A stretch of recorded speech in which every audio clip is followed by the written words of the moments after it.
To find the volume of an irregular object, you can use the displacement method. The displacement method involves measuring the volume of liquid displaced by the object when it is submerged in a container of liquid. Here are the steps to follow. Choose a container of liquid that will allow the object to be fully submerged.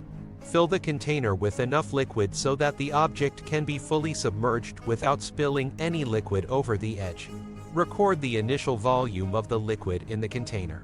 Carefully submerge the irregular object into the liquid, making sure that no air pockets are trapped around the object. Record the new volume of the liquid in the container. Calculate the volume of the displaced liquid by subtracting the initial volume of the liquid from the final volume of the liquid. The volume of the object is equal to the volume of the displaced liquid. It's important to note that this method works best for objects that are not highly porous or absorbent, as these types of materials may soak up some of the liquid and not displace the full volume. Additionally, this method may not be suitable for objects that are highly buoyant, as they may not fully submerge in the liquid.